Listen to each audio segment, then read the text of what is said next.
Well, F2 and F3 went back to Barcelona this week, and it was a home race win in F3, and we'll discuss it later throughout this podcast. Welcome to episode 14 of Formula Talk, and today we're discussing, as mentioned, F2 and F3 in Barcelona, and maybe a little bit about Le Mans, which is happening this weekend as well.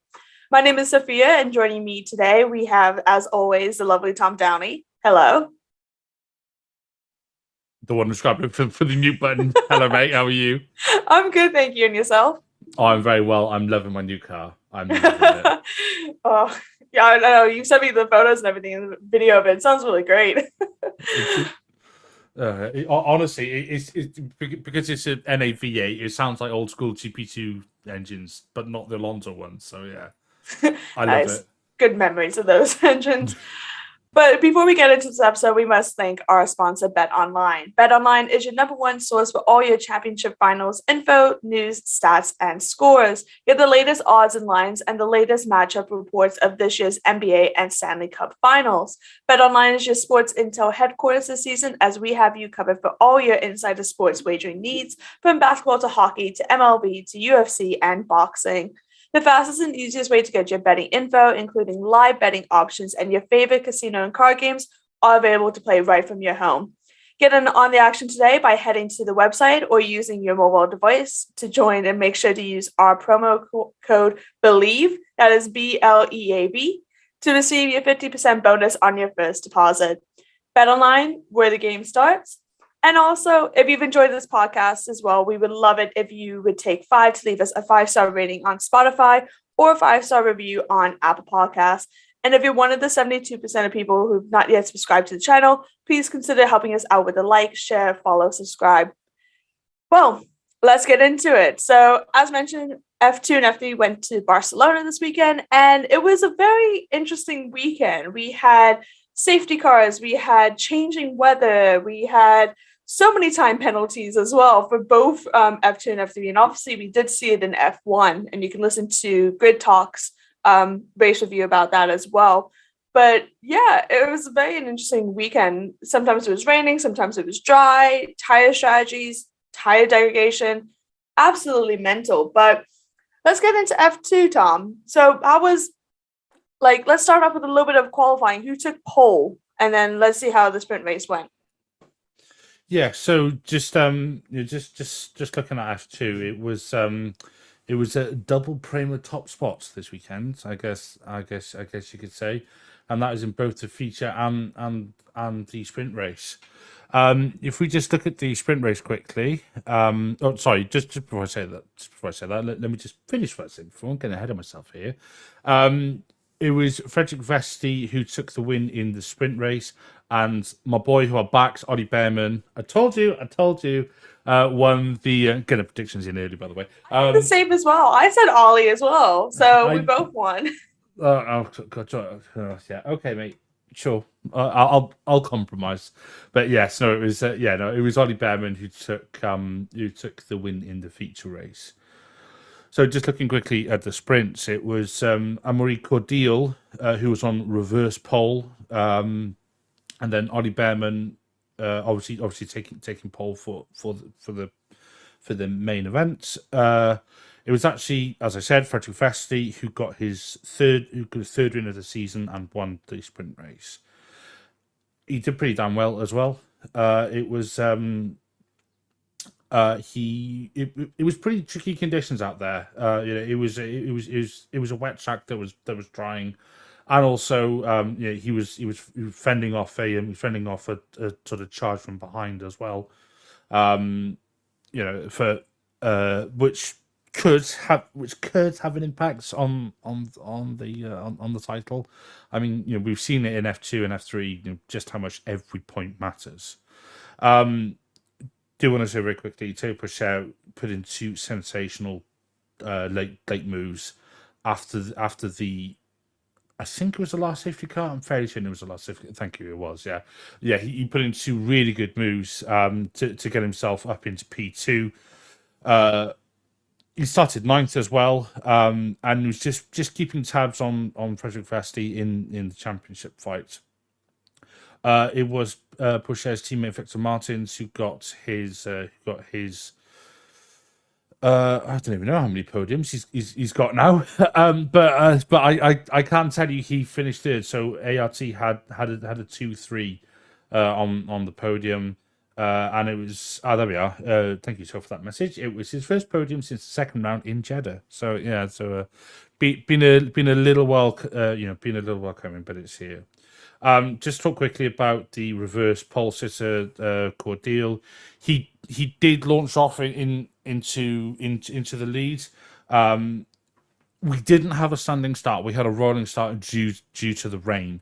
And and as much as I think we all want to see racing and watching racing cars launch off the line is one of life's sort of great pleasures. I do think a rolling start was the best option because especially with the sort of somewhat volatile nature of F2, drivers can collide, and that's exactly what happened even with the rolling start. So Jack Crawford went out after he had contact with Frederick Vesti on lap 1. Vesti didn't he didn't get too down in the dumps about it, and he did ultimately take the lead from Cordeal into, I believe it was turn 10 on the second lap. That was after Cordeal ran quite wide on the corner entry, and he left the door open. And you don't need to give especially someone in a title fight in F2, you don't need to give them a second chance. After that, Victor Martins just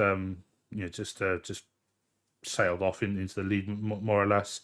By a halfway point through the race, he had a by the halfway point in the race, Frederick Vesti had a 5-second lead, or 5.5-second lead, I think it was, over Victor Martins. The track was beginning to dry, so we did see a bit of chopping and change, or a bit of sort of indecision between slicks to wets to slicks. Drivers were then struggling with tires overheating. So yeah, it was a pretty good race. It wasn't a classic by any stretch, but I do also think that the sort of changeable conditions always makes things interesting. You need to look at pretty much any race and you'll see that. Plus with the with the double right hand, obviously they've now got rid of the final chicane. Thank you. Finally, someone listened at the FIA. And if it was on safety grounds, well, then why have we still got Roy Nassani in F2? Savage, I know.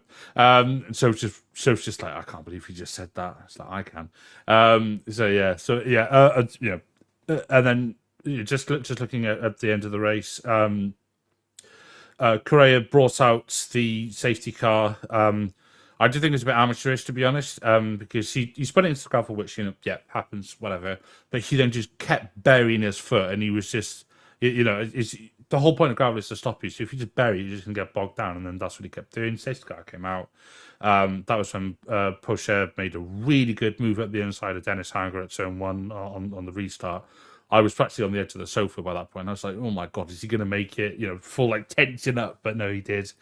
Good, very good restart from Pocher. Vesti held him off. They were trading fastest laps. And very, very good win for Frederick Vesti.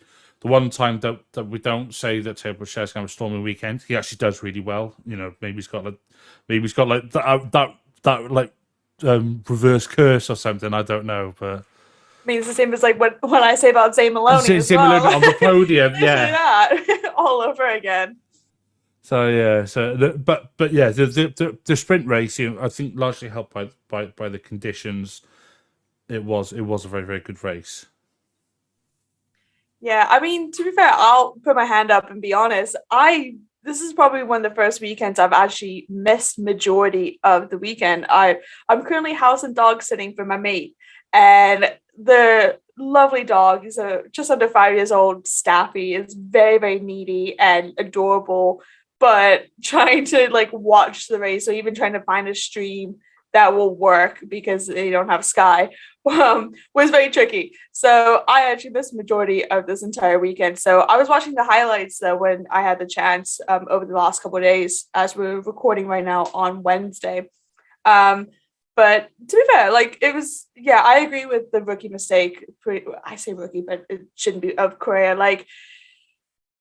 I mean, to be fair, he's got a busy weekend, and we'll mention it later on when we talk about Le Mans, because he is one of the few drivers that are in F2, and also and I believe F3 as well, will be racing in Le Mans later on. So I don't think he wanted to do too many issues and have any kind of issues for this weekend coming. But yeah, I mean, looking at it as well, like doing Hager had four, so very close to some of our predictions. Doing was fifth. Fisher was sixth. Behrman was able to get points, and then Awasa was able to promote into final points after Cordell received a 5-second time penalty for track limits. I believe he was the only one in that sprint race that received the track limits violation. But yeah, I mean, looking at the feature race, as mentioned, Ollie Behrman was able to claim the win, taking his second feature race of the season, pretty much starting from pole, finishing on the top spot. He decided to do it on the conventional strategy, clearing traffic in the critical middle phase of the race to secure the top spot. Enzo Fittipaldi finished second for Carling. He was challenging Behrman earlier through the race, but had to hold off from a late charge from Victor Martins, who took back-to-back podiums for the third time for ART. Looking at the race in general, when lights went out, Behrman was able to cover Fittipaldi at the lights out, but Awasa was able to put them 3 wide into the first corner. However, this man, Enzo, had to go run out road at turn 2, skipping off across the runoff area. He was able to rejoin in second, so no kind of damage loss. But because of that, Teo Pacher was able to take advantage of those ahead of them, pretty much passing Awasa for third at turn 4. Jack Doohan was able to move up into fourth with a bold move on Awasa, going from the outside of turn 10 and sealing it in turn 12. Teo Pacher and Awasa were the first leaders to do the mandatory pit stops on lap 10. They swapped for the hard tires and rejoined in the same order that they entered, which was pretty much going down into 17th and 18th on the grid. Pacher was able to sweep around the outside of Fittipaldi, but ran deep into turn 1, falling back in line behind his rival. The battling allowed the race leader Behrman to extend his first in until lap 14, which, to be fair, those tires were only were meant to stay till about lap 10, lap 12. So to do an extra 2 laps was definitely needed. And tire strategy was such a key thing in Barcelona, given how tire degradation is and how much pressure they put on these tires throughout the entire race weekend. So he was able to make a switch into the hard compound and rejoined 3.5 seconds clear of Fittipaldi, but the gap fell just under 0.5 seconds by the end of the lap, once Fittipaldi's tires were able to warm up, because in F2 there is no tire blankets. So because of that, the drivers have to manage their tires and make sure that they get to the right level, which is a really good skill to have, especially because obviously F1, we currently do have tire blankets, but we won't in the future as well with the new rules. So this is a great opportunity for some of these drivers to show their skills, especially if they do come into F1. They've been doing it since most of their career, and it's not going to be as much of a change. Whereas when F1 does it, some of these drivers might not know, because it's been many, many years, if any years, since they raced in lower season support series. But with Behrman doing the alternate strategy, he was able to make a bold move into turn 1 on Dennis Hauger, and pretty much Zane Maloney as well, minus he had not pitted. Going 3 wide, Vesey was able to claim the inside and 7th position in one move.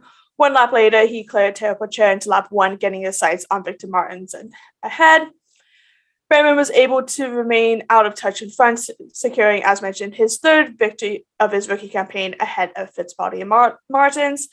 Vesey tried to, on consecutive laps, to move up a few places, but couldn't get through Awasa for 4th place. Doohan was able to finish 6th, so double points for him this weekend, ahead of Pacher and Harger. Arthur Leclerc and Richard Verschoor rounded up the top 10 in P9 and P10. So interesting one in F2. I mean, the feature race, by looking at it, wasn't as dramatic as the sprint race, given how weather was not much of an issue in the feature, not many time penalties, not many contact or crashes. So it was a good race, I guess. I mean, we were kind of right, as mentioned in our predictions. So yeah, but let's just take a look at the standings. We do have a bit of a break. We have about till the end of the month until F2 and F3 go back racing in Austria. So looking at the standings, with having the win and getting some points in the feature race, Frederick Vesti is on top with 110 points, followed by Teo Pochera with 99 points. Owasa still is in third with 82, followed by Ollie Behrman in fourth with 70. And then it's a little bit of a gap with Dennis Harger down in fifth with 57. But pretty much from P6 to, I want to say, P9, it's 2-point difference. So Richard Bashore, 50, Fittipaldi, 49, Kushmani, 49. 49, for both of them. Sam Maloney, 48, and Victor Martens is 45. So quite a good weekend. I'm excited to see how Austria goes as well.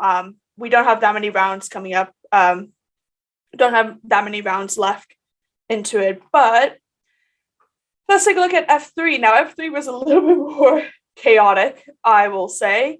There was a lot of time penalties for exceeding track limits and a few crashes and rookie mistakes. So, Tom, do you want to do the sprint race again? Yeah, absolutely. Sorry, I was just also firing off a work email. Whoever said I can't multitask, me. That's who. Just looking at the sprint race for F3. So as you said, Soph, it was indeed a home race win. But we also saw a lot of time penalties this weekend. Mainly for track limits. We saw them a lot at turn 5, turn 9, turn 10. Those seem to be, and then some at turn 3 as well. But those seem to be the main corners where drivers were getting pinged for track limits. So just very quickly, quali, we saw Pepe Marti take pole for the feature race. And then on reverse pole, so for reverse grid, Zach O'Sullivan was starting P1 in the sprint race. So in the sprint race, Zach O'Sullivan kept his cool. It was what's the saying? Cool, calm, collected. Basically the opposite of me. And yeah, he got a good start, led, and yeah, just as much as you can in F3, because obviously it's just carnage. He pretty much just cruised his way to his second win of the season. There were 2 safety car restarts, and Luke Browning was closing in behind him, but Zach O'Sullivan really held his nerve. A very, very good drive, very mature drive, I would say, actually. Held his nerve, held off Luke Browning, did everything he needed to do, led every lap, and yeah, it was a really, really good win. Luke Browning, I think he's probably quite disappointed that he didn't get the win because he had really good pace, but like I said, Zach O'Sullivan, really mature, sensible drive, defended really well, and yeah, it was it was quite good to see that sort of the Luke Browning not settled for second, because that's not quite right, but it was good to see that he didn't try and make like a really, really late lunge into turn 1, especially if you get the slingshot off the final corner, because we can see that sometimes in the junior series. But yeah, no, it was a good race from both of them. And then towards the end of the race, then he was under pressure from oh god, I never say his name right. Here we go. Fornaroli. I'm just going to call him Leonardo, because that's easier to say. But yeah, no, it's the 3 of them very, very good, actually, I thought. And yeah, they all drove very well. They all did very well to be on the podium. Another driver to give a very sort of big shout out to, Paul Aaron. He started P8 and he was up to P5 by the time the safety car came out, which the safety car was I believe end of lap 1, because Ida Curran found the barriers at it's either turn 9 or 10. I never remember which one is which. I think it was turn 9. Yeah. I think turn 9 is where you come right off the top of the hill onto the DRS straight, and then turn 10 is the end of the DRS straight.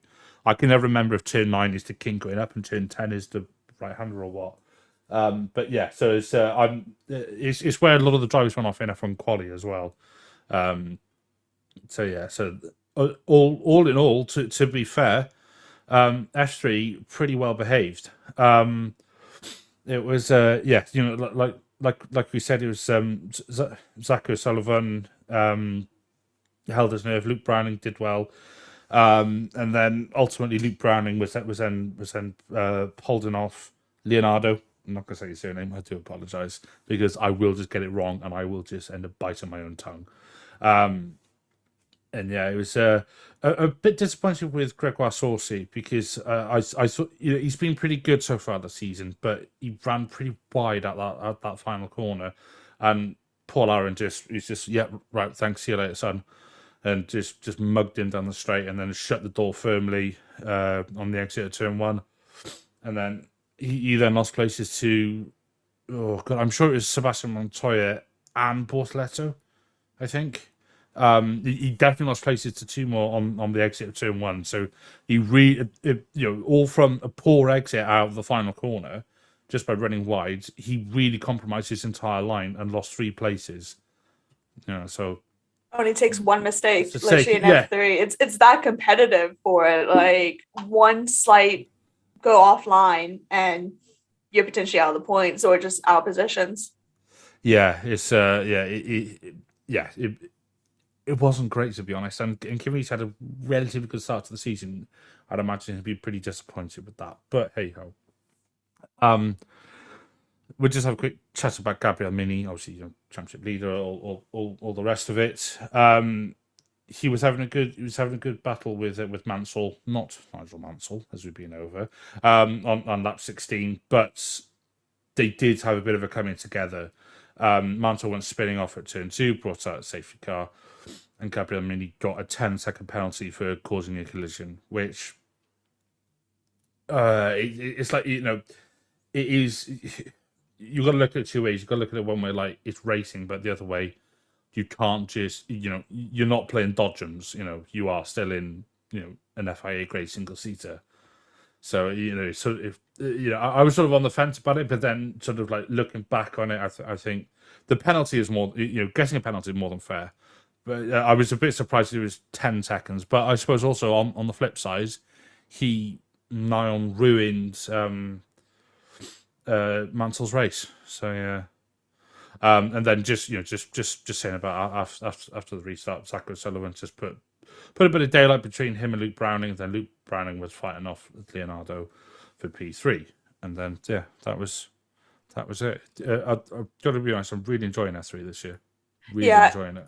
It's definitely super competitive. I mean, just to mention as well, Gabriel Mini qualified P18 because he had a lap time deleted towards the end, which put him out of the reverse kind of position. So to be fair, going from P18 to kind of battling up and I want to say he was around P14, 15 when that battle with Mansell was on lap 16. So to move up a few places, it is tricky, and these drivers are getting their elbows out for it. But watching back, I do understand because they had multiple battles throughout that race, but it was this one in lap 16 which led to the contact, which led to Christian Mansell pretty much DNFing.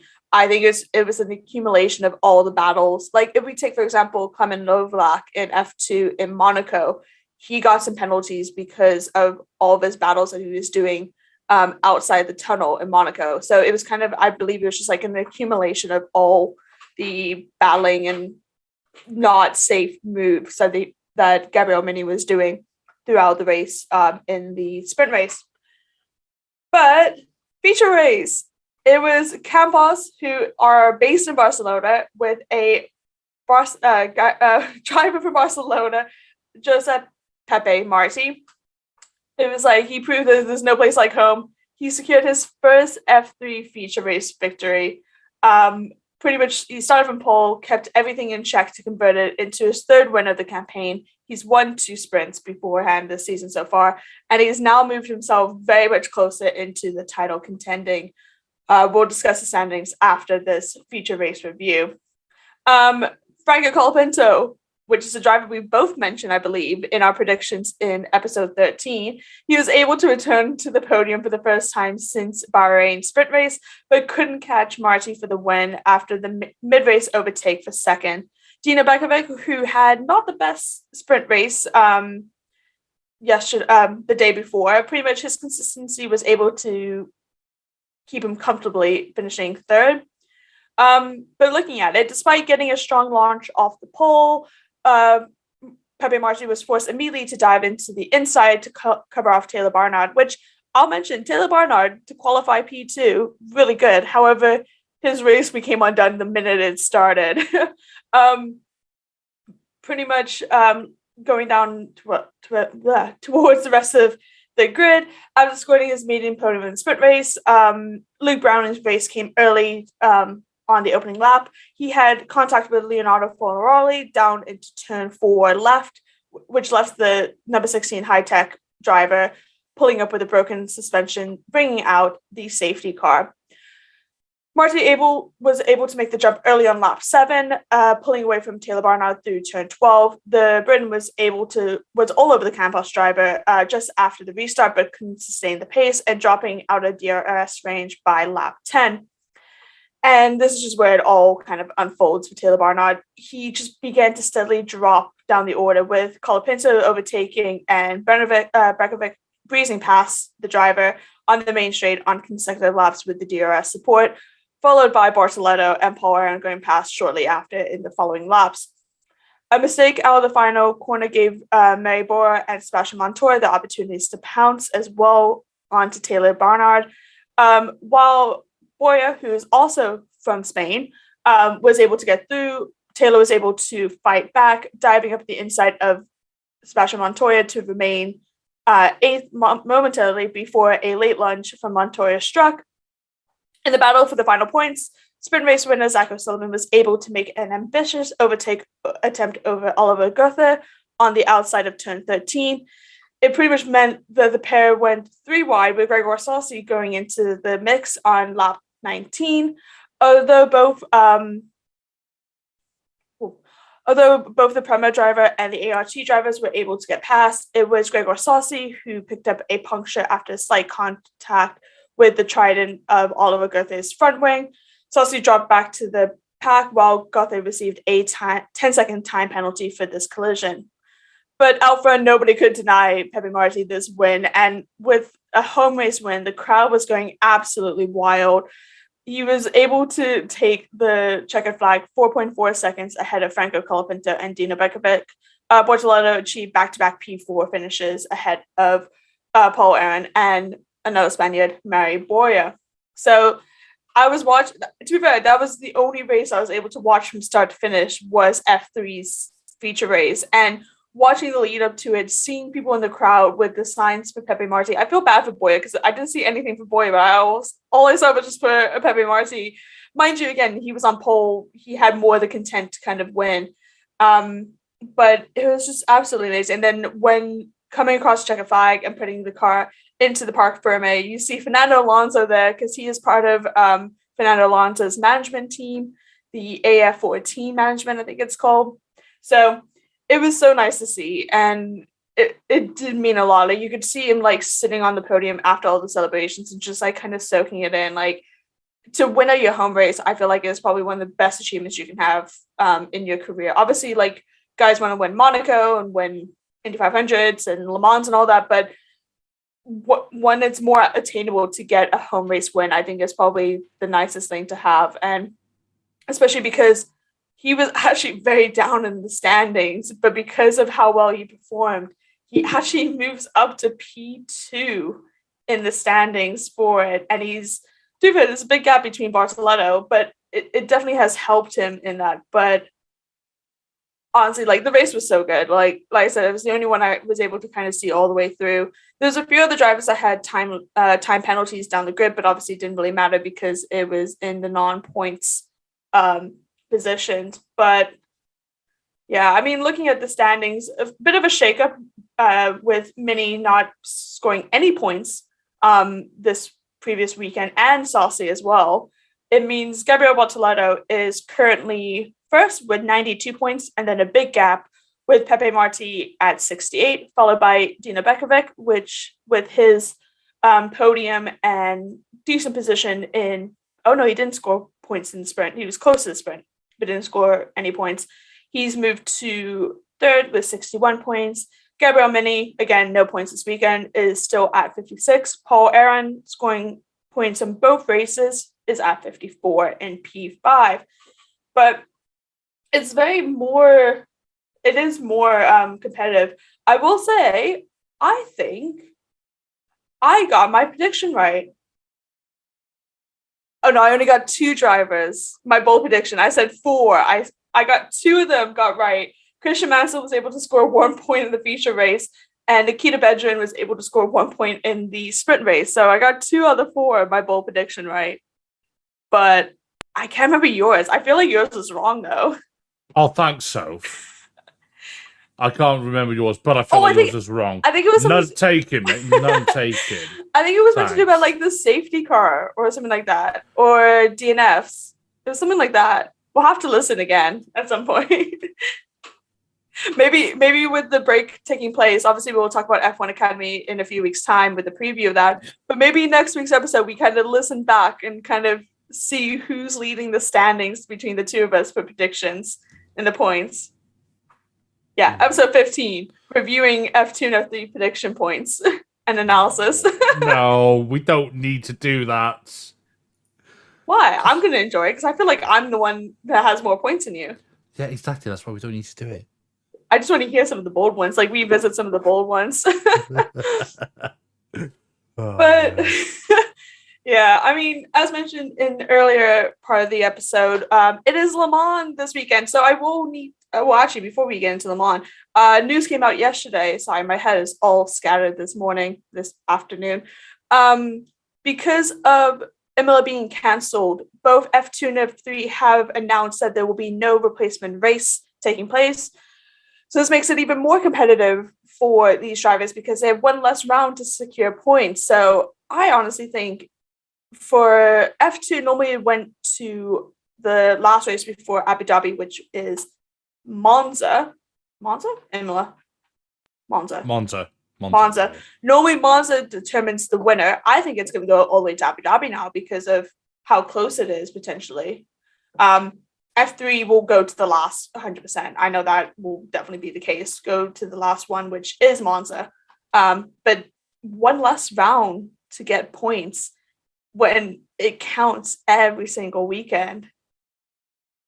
Like, what do you think? Well, I think if we have a Mercedes junior driver and a Red Bull junior driver going into Abu Dhabi for a title decider, I think some people are going to get PTSD. Oh, it'll be for F2. It'll be Mercedes and Sauber Academy. Oh yeah, right now because P2. But Iwasa is Red Bull and Behrman is Ferrari. Ferrari, yeah. Yeah, so literally the top. You've got a 4-way fight for the championship, yeah. And then you have one of Dennis Hauger, but he's way down at 57. He's Red Bull as well. Yeah, and about half the grid is Red Bull.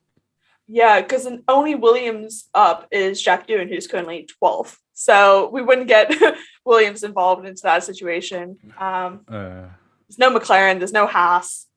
No. I mean, Alpine, yeah.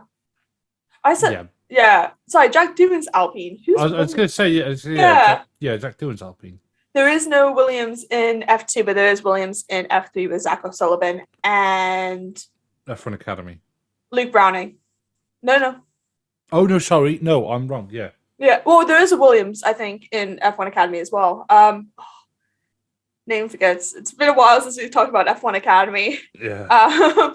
But yeah, no, interesting. It could be a three-way battle between Mercedes, Sauber, Alfa Romeo, interesting to say for title contention, and Red Bull towards Abu Dhabi. But we'll see. Yeah, as mentioned, we have Le Mans coming up this weekend.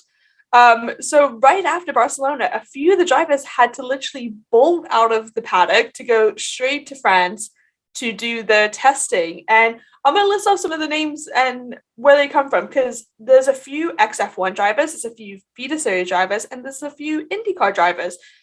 I will apologize. And also Formula E. I don't know much about rally. I don't know about much of the other endurance drivers. So I'm just going to list off the names that I definitely know where they come from, where they're currently racing. But it is the 100-year anniversary of Le Mans. So it is 62 cars taking place this coming weekend.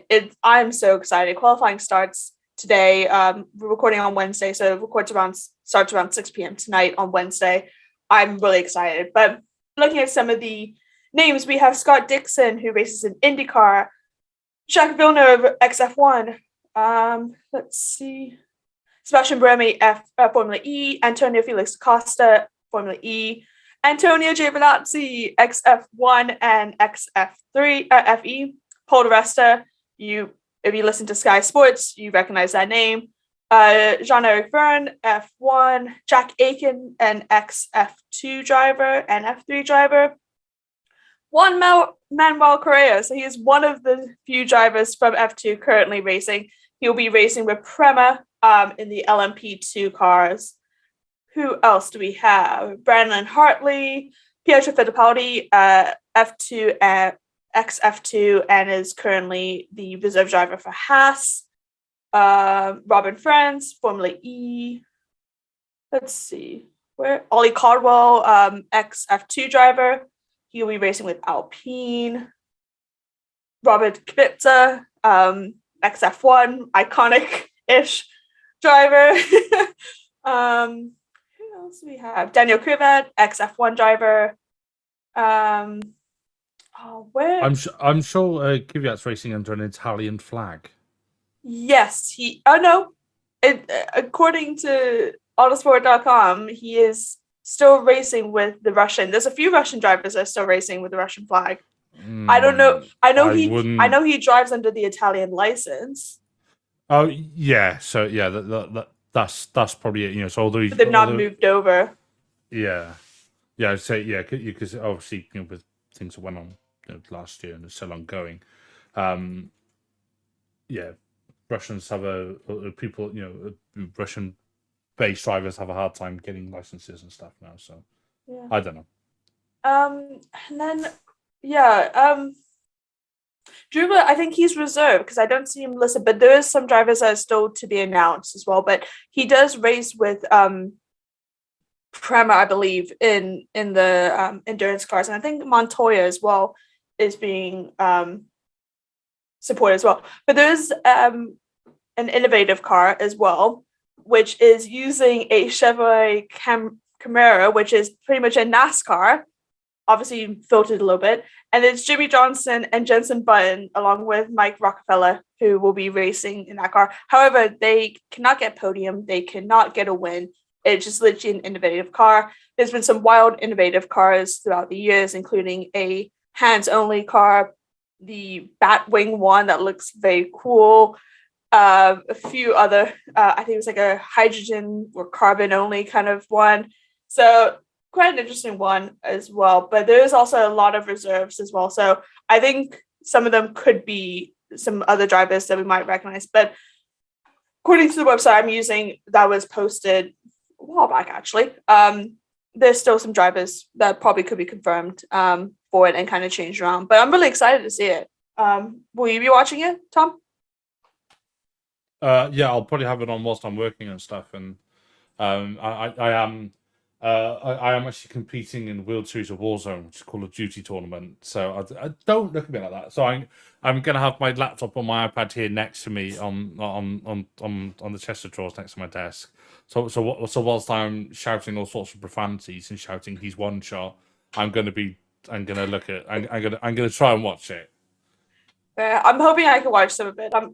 I'm still house sitting and dog sitting this weekend for my mates. So hopefully I'll be able to find a stream, or I'll just have to listen to it where I can. I can watch Sunday's part, but not some of Saturday. But yeah, I think that's it for episode 14. Pretty much Formula Talk is available on YouTube, where most episodes will be recorded live. I say this every single week. But you can also find us on Amazon Fire, Spotify, Google Podcasts, Apple Music, Verbal, and Pocket Cast. Just search Grid Talk to find our backlog of shows with previews and reactions to not just support series, but also for F1. You can also find our sister show, as mentioned, which is Grid Talk, which covers primarily, again, everything F1. Please consider supporting our channel on Patreon so we can get mics, lights, and better recording equipment. And again, make sure you subscribe to us so you're the first to know when each new weekly episode is released. Given that there's a bit of a break, we might be discussing probably Le Mans. We might do our prediction review if I can find the time to listen to all our 13 episodes where possible to kind of gather the points. I mentioned IndyCar. It's a little bit of a quiet week next week, so there'll definitely be an episode out. We'll make sure, but a little bit unsure what the topic will be. But thank you, Tom, for joining me, as always. Pleasure as always, my friend. And we'll be back soon with plenty more content. Thank you very much for listening to Formula Talk, presented by Bet Online. Goodbye.